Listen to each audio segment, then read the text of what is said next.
Écoutez-moi bien, parce que ce que je vais vous dire dans les prochaines minutes peut complètement changer votre vision de cette course. On est jeudi 6 novembre, 13h55, Paris-Vincennes, le prix Marcel Laurent. Groupe 2, 120 000 € d'allocation, 14 partants qui vont se battre sur 2100 mètres de la grande piste en autostart. Mais attention, cette course, c'est pas n'importe quelle course. C'est le rendez-vous où les jeunes prodiges confirment leur classe avant le meeting d'hiver, c'est là où les carrières se construisent ou se brisent. Alors installez-vous confortablement, parce qu'on va décortiquer chaque détail, chaque nuance, chaque opportunité que cette course nous offre. Regardez le plateau. 14 chevaux de 4 et 5 ans, l'évite du trot européen. Des bêtes qui ont gagné des fortunes, qui ont prouvé leur valeur dans les plus grands rendez-vous. Le terrain sera bon, le ciel nuageux, un vent modéré de 12 km/h venant du sud. Conditions parfaites pour du trot de vitesse, pour du spectacle pur. Et croyez-moi, du spectacle, on va en avoir.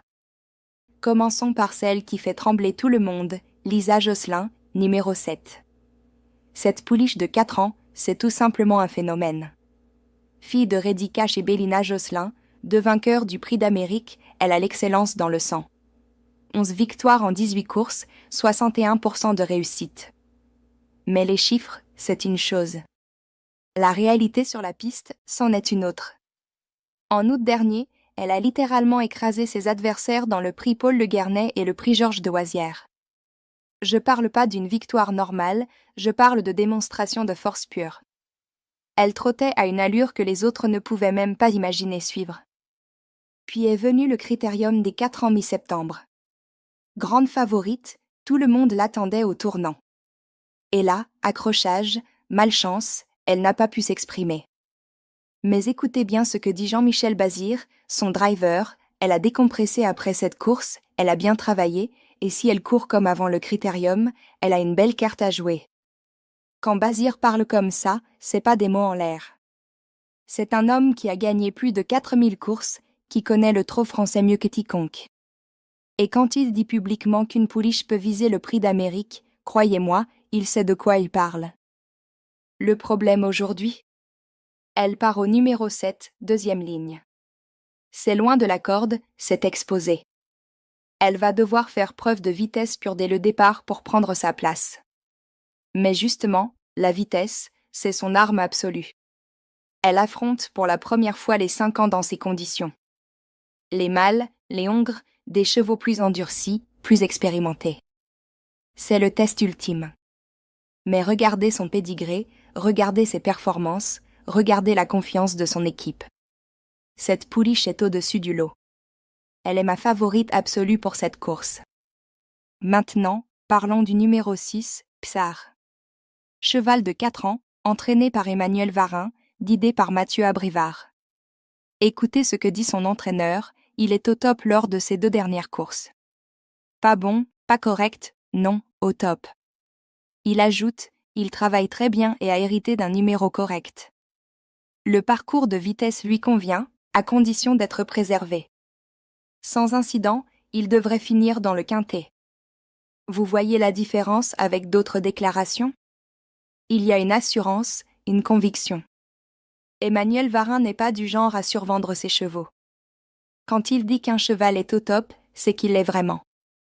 Le numéro 6, c'est une position stratégique. Première ligne, pas trop loin de la corde, mais pas collé au rail non plus.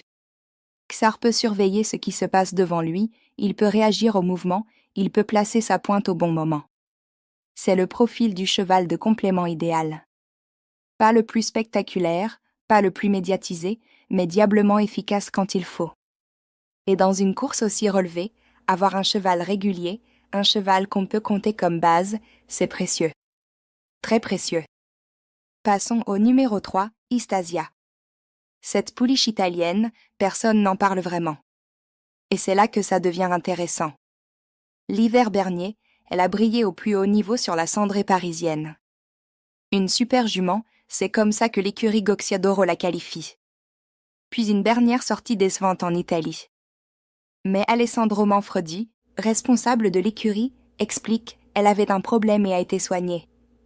Tout est rentré dans l'ordre. Vous comprenez ce que ça veut dire ? Un cheval avec de la classe, qui a connu un pétain physique, qui est maintenant rétabli et qui revient dans une course de haut niveau avec Björn Goop aux commandes.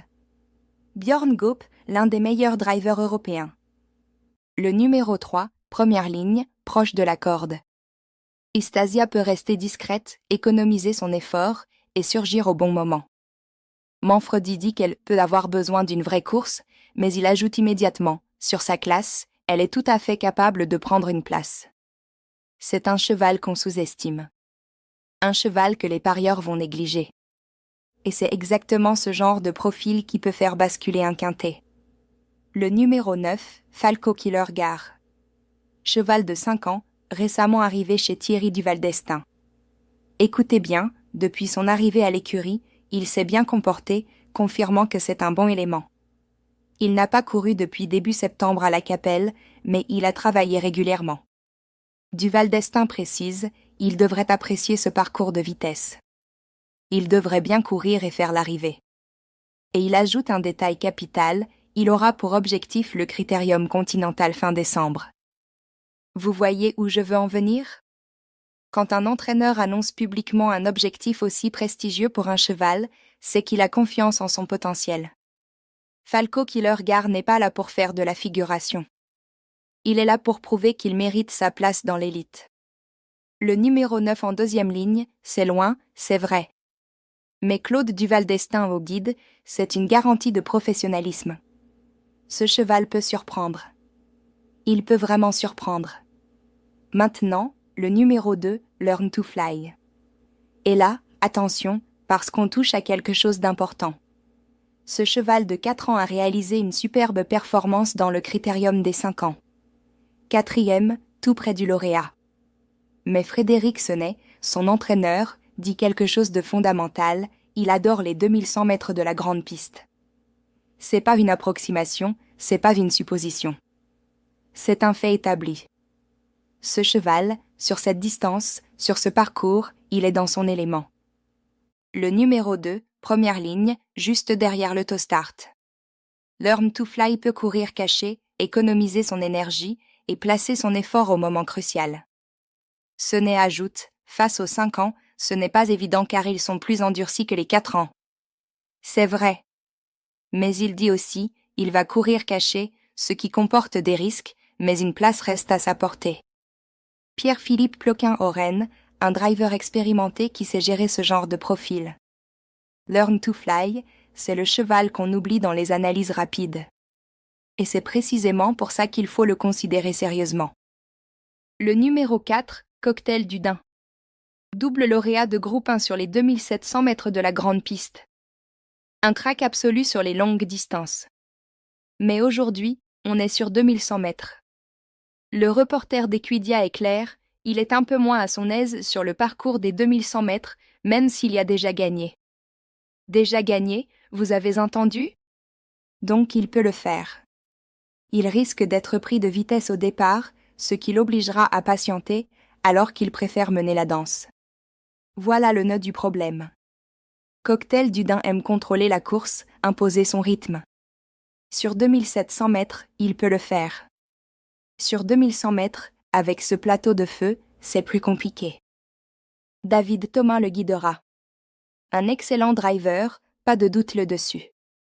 Et la classe de Cocktail du Dain est indéniable. Mais dans cette configuration, avec ce numéro 4 en première ligne qui peut l'exposer, je le vois plutôt viser une place qu'une victoire. C'est un cheval à considérer pour les compléments, pour les combinaisons larges. Mais pas comme favorite. Le numéro 5, Executive Ec. Alessandro Manfredi, toujours lui, de l'écurie Goxiadoro, il a bénéficié d'un bon déroulement à Rome dernièrement, mais il n'a terminé que 2e. Je pense qu'il est capable de faire mieux jeudi. Il apprécie ce parcours et a tiré un bon numéro. Je lui vois une belle chance. 3e du prix Bald Eagle, groupe 1, l'hiver Bernier. La classe est là. L'expérience aussi. Alessandro Goxiadoro le guide lui-même, ce qui est rarement un hasard. C'est un cheval qui connaît Vincennes, qui a prouvé sa valeur au plus haut niveau. Le numéro 5, c'est une position neutre. Ni avantageuse, ni pénalisante. Executive devra se créer des opportunités. Mais avec son profil, avec son expérience, il peut le faire. C'est un outsider sérieux, un cheval qu'il ne faut surtout pas ignorer dans les combinaisons. Le numéro 12, Anciero. Cheval italien de 5 ans, entraîné par Éric Bondeau, guidé par Éric Raffin. Écoutez bien, il n'a pas pu s'exprimer pour finir lors de sa dernière sortie à Vincennes. 6e, mais avec de la malchance. Bondeau dit, il travaille bien. Le parcours de vitesse va lui convenir. Il va courir caché dans l'optique de placer sa pointe de vitesse au dernier moment. J'espère qu'il pourra prendre une place. Éric Raffin, c'est l'un des meilleurs drivers français. Un homme qui sait lire une course, qui sait attendre le bon moment. Anciero en 2e ligne au numéro 12, c'est loin, mais c'est aussi une position qui permet de tout voir, de tout analyser. Ce cheval peut surgir dans les derniers 300 mètres et créer la surprise.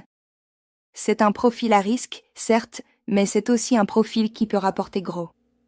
Le numéro 11, Cara pour Rafale. Emmanuel Allard la guide et l'entraîne. Elle est parfaite à l'entraînement. Parfaite, c'est le mot qu'il utilise.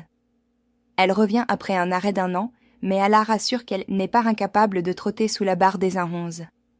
Sur 2100 mètres, c'est du très haut niveau.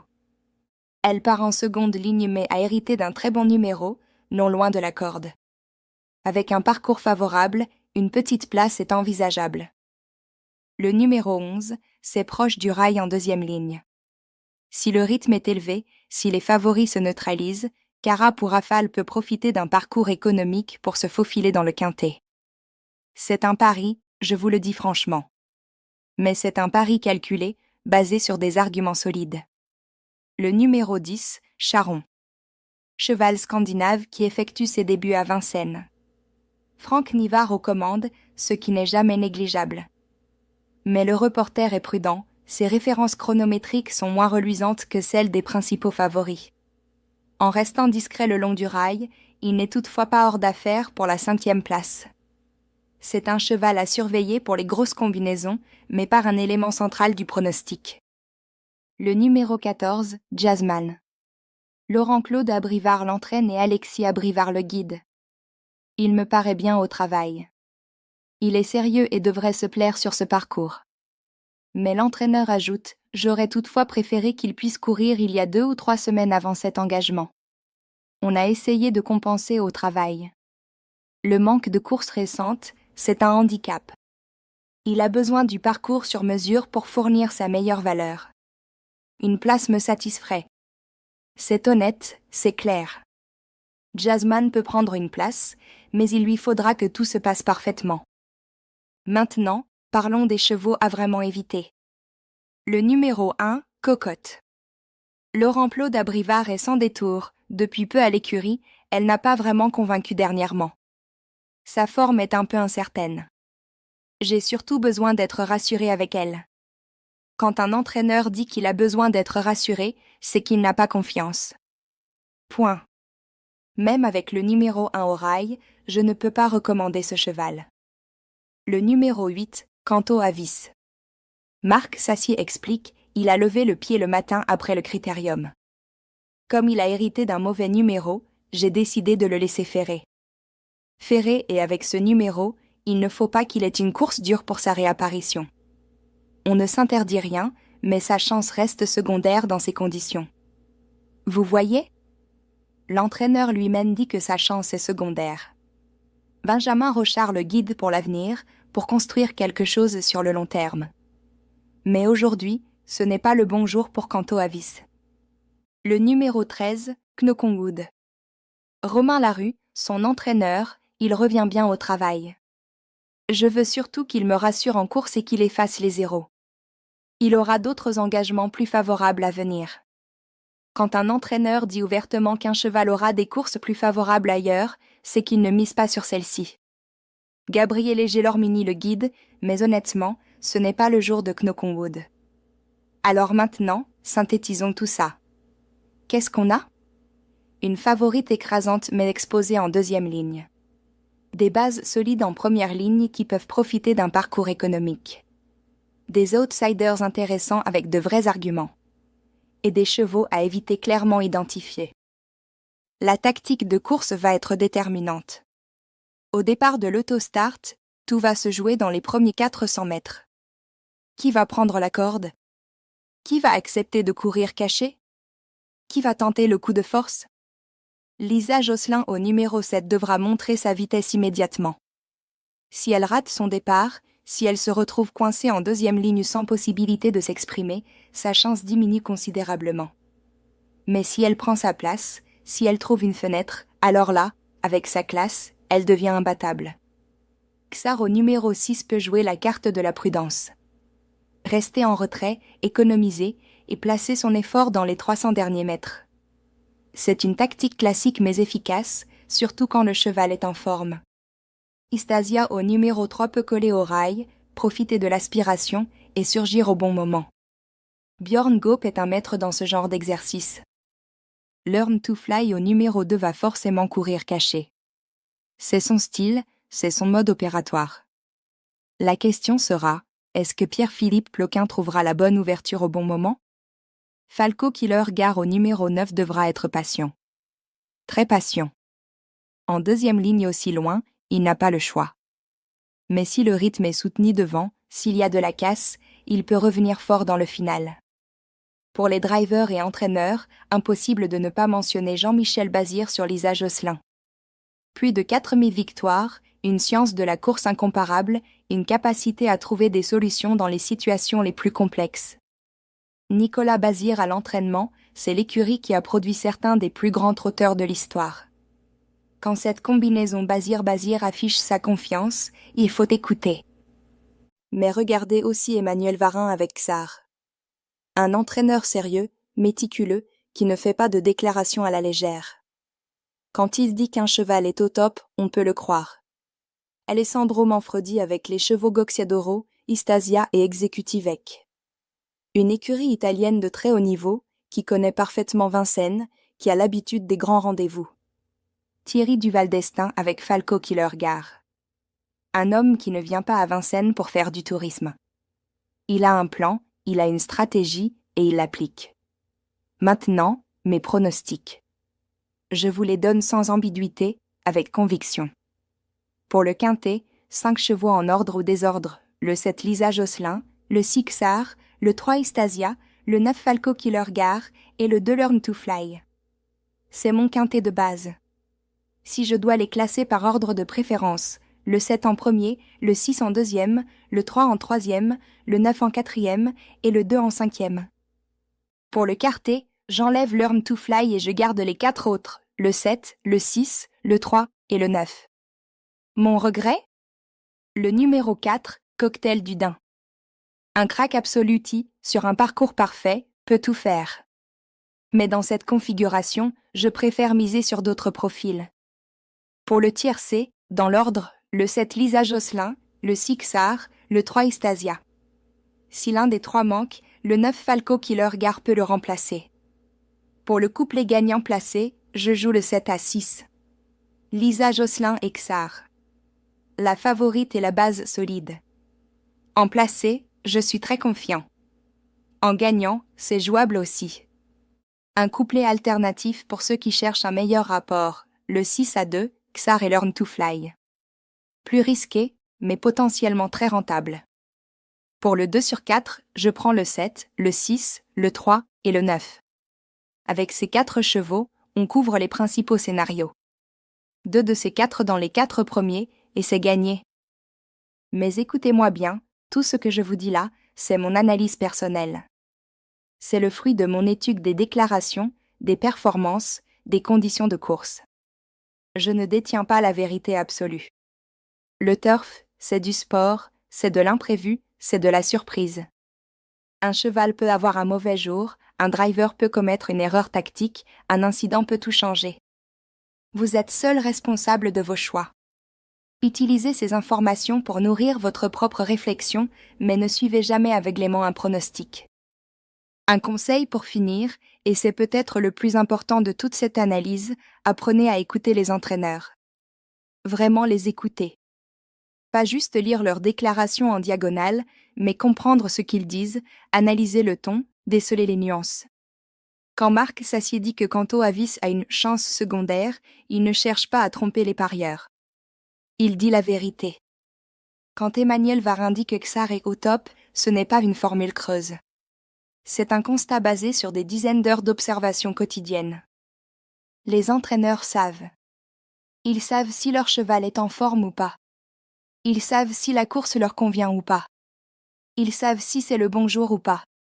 Et dans l'immense majorité des cas, ils le disent. Pas toujours clairement, pas toujours directement, mais ils le disent. Apprenez à lire entre les lignes. Apprenez à différencier la confiance réelle de l'optimisme de façade. C'est une compétence qui se développe avec le temps, avec l'expérience, mais qui peut faire toute la différence entre un parieur moyen et un bon analyste. Regardez cette course aujourd'hui. Regardez les déclarations que j'ai citées. Vous voyez les différences? Vous voyez qui est confiant, qui est prudent, qui est évasif? Ce sont ces détails qui construisent un pronostic solide. Le prix Marcel Laurent, c'est pas juste une course de plus. C'est un rendez-vous capital dans la saison. Les chevaux qui brillent aujourd'hui seront les favoris de demain dans les grands prix d'hiver. Lisa Josselin peut confirmer qu'elle est la future reine du trot français. Xar peut prouver qu'il mérite sa place dans l'élite. Istasia peut montrer qu'elle est de retour au meilleur niveau. Falco Killergar peut s'imposer comme un outsider crédible pour les grands rendez-vous. Chaque cheval dans cette course a une histoire, un parcours, des objectifs. Notre travail d'analyste, c'est de comprendre ces histoires, de les mettre en perspective et d'identifier les opportunités. Pas de garantir des résultats, parce que personne ne peut le faire, mais d'augmenter les probabilités de succès en se basant sur des faits, des déclarations, des performances vérifiables. Alors voilà, vous avez toutes les clés en main. Le numéro 7 Lisa Josselin comme favorite, le numéro 6 Xar comme base solide, le numéro 3 Istasia comme cheval sous-estimé, le numéro 9 Falco Killergar comme outsider sérieux, et le numéro 2 Learn to Fly comme spécialiste du parcours. 5 chevaux, 5 profils différents, 5 chances réelles de figurer dans le quintet. N'oubliez pas les chevaux à éviter, le 1, le 8 et le 13. Leurs entraîneurs ont été clairs sur leurs limites du jour. Économisez votre mise, concentrez-vous sur les vrais candidats. Et surtout, gardez toujours à l'esprit que le turf, c'est d'abord un plaisir, un spectacle, une passion. Les gains peuvent être au rendez-vous, mais ce qui compte vraiment, c'est la qualité de l'analyse, la satisfaction d'avoir vu juste, l'excitation de voir les chevaux franchir la ligne d'arrivée. Jouez avec modération, jouez intelligemment et prenez du plaisir. Le départ sera donné à 13h55. D'ici là, vous pouvez encore affiner vos combinaisons, vérifier les dernières informations, observer les chevaux au paddock si vous êtes sur place. Faites confiance à votre instinct, mais nourrissez-le avec des faits et de l'analyse. Que les meilleurs chevaux gagnent et que vos tickets soient les bons. À très bientôt pour de nouvelles analyses, de nouvelles courses, de nouvelles opportunités. Prenez soin de vous et surtout, profitez du spectacle.